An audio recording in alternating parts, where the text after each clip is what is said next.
Welcome to From the FOX61 Archives. I'm Brent Harden. This month, we mark 10 years since the tragedy at Sandy Hook Elementary School when 20 students and 6 school teachers and administrators were killed. The pain and loss have echoed in the decades since and will continue to do so for decades to come. Here's a look back at our reporting in the days after the shooting.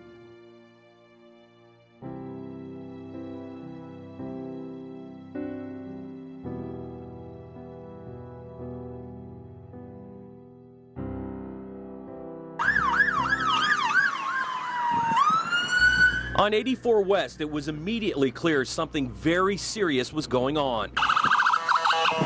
Ambulances blowing by and every available police unit called to Newtown. As we rolled up, desperation. Parents frantic for their children as police snipers geared up and marched to Sandy Hook School. The mom told me that there was over 100 shots inside the school. 100 shots? Over 100 shots. State police say a lone gunman burst into the school and opened fire on the children, teachers, and staff. The kids were terrified. They were terrified. They had just witnessed something. Kids say they took cover as their teachers locked them all in their classrooms until police arrived. It might have been on the loudspeaker. I heard a little bit of gunshots. The cops told us to close our eyes and hold on to the guy's shoulders. They told us to hold hands and run. First responders led the kids to the firehouse down the street. Tear-filled reunions and relief for the lucky ones. Call my husband home. He's here. Yeah, so did I. Yeah, just all of us moms networking, trying to figure out what's going on. I haven't shook this much in, I don't think, my whole life. It's the most traumatizing thing I've ever been through. And it was the happiest moment of my life when I saw she was okay. And her little friends. All her little friends were okay in her class. Sadly, not all the kids were okay. 20 in all died, 18 at the school and 2 at the hospital. 6 teachers and staff also didn't make it. The information that we have right now that we want to publicize that the shootings did take place in one section of the school in 2 rooms. Okay, one section in 2 rooms. Police say troopers and officers didn't fire any shots. They also found the gunman dead in the school. Evil visited this community today. And it's too early to speak of recovery. But each parent, each sibling, each member of the family has to understand that Connecticut, we're all in this together.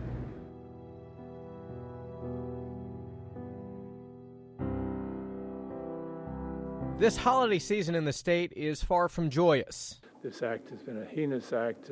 20 youngsters, 6 and 7 years of age, 6 adults.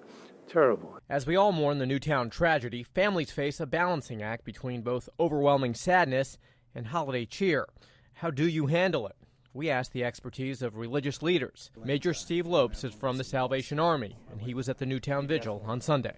And we do so with tender hearts, hearts that are well aware of the multiplicity of families and the challenges that they are facing having lost a loved one for just a few years, while at the same time finding some joy in the depths of our soul for the reason why we celebrate this time of year. Today at the Cathedral of St. Joseph in Hartford, the congregation celebrated Archbishop Henry Mansell's 50th year with the church. But the Newtown tragedy was heavy in the hearts of all in attendance. Mansell's message? It's a very great challenge to people.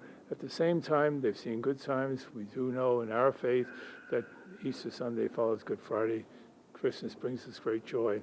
We see great goodness that comes. You see the goodness here of the people. That's the sign of God in the mystery of it all. And there is, they say, a way to be both mournful and merry. It's challenging to say the least, but in our faith, we believe that God will see us through this time. And in the end, we will be stronger as a community. The goodness is here. It fights against evil, and that's the great hope.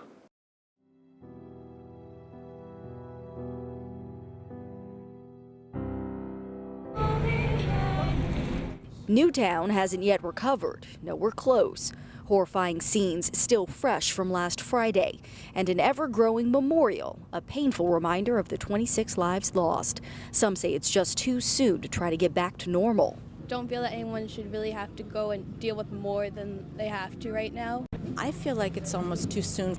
After all, it was hard enough for the rest of the state yesterday, as parents reluctantly let their children go back to school. There's a lot of crazy people out here.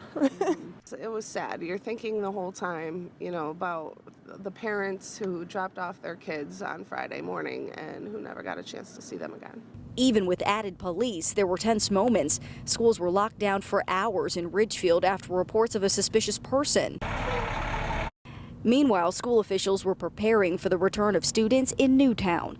Crews moved furnitures to Chalk Hill School, where students from Sandy Hook will eventually return. At Newtown High School, teachers and staff met with bereavement specialists and counselors for advice. And today, local and state police will be some of the first people anyone lays eyes on. They're going to be there to hopefully console and instill a feeling of confidence in the people, both parents and children coming in.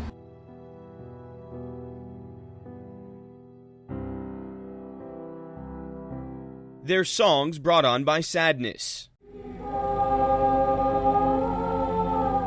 But they're sung by a community lighting the way for a brighter future after the darkness of a week that's now passed. There's a ton of people, although for Wethersfield, I'm not surprised. Hundreds dotted the Wethersfield Cove, each with a single flame, burning in memory of those from Sandy Hook. Those who will never be forgotten. With the Christmas holiday coming, I was a little feeling guilty about celebrating the holiday, and now I feel a little bit better. It really does help to begin the healing process. Mayor Donna Hemman likens the Newtown Vigil to a ceremony held after 9/11, when Wethersfield lost 3 members of its community. Tonight, they came together once again in prayer and in mourning. There are no words for people to come in this cold. Even the kids, they were, I don't know if you guys caught it, but they were shaking and still willing to do this. That says a lot. And much was said from leaders both political and spiritual. And Wethersfield High School principal Thomas Moore, who discussed his connection to the father of Charlotte Bacon, just one of the 20 children lost last week, and one of the many connections to Newtown in this community as in others. It's important for us to show Newtown that we care. We understand what a tight-knit community they are, much like ours. A Newtown community that is grieving, but is not alone. It just helped. It really helped the soul to be out here with everybody and seeing everything. And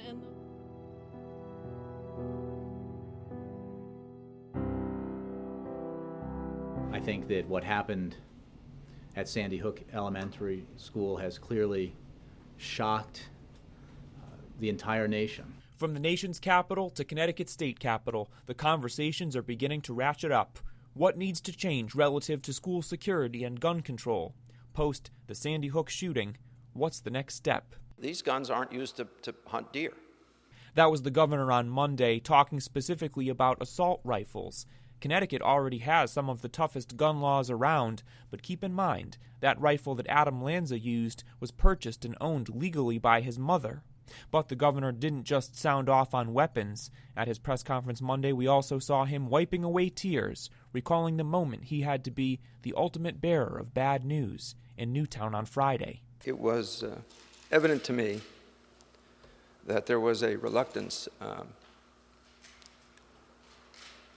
to tell parents and loved ones that the person that they were waiting for was not going to return. And that had gone on for a period of time, well after there was any expectancy that families would be reunited. I made the decision that to have that go on any longer was wrong. So I did it.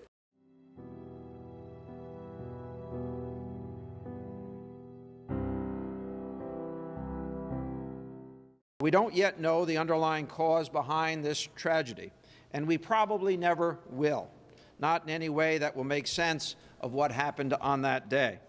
But that cannot be an excuse for inaction. The governor said he's appointed Hamden Mayor Scott Jackson to chair the commission. This is a massive project with short timelines. We have issues of the school facilities themselves, the security of our buildings on both the capital expenditure side as well as the human resources side. We have mental health issues. We have social isolation. The governor acknowledged that gun violence is a broader problem, but the commission will focus on protecting schools. So I asked him whether he thinks every school should have guards, even armed guards. I hope not. But there's a reason we have the commission, and that's to look at these issues.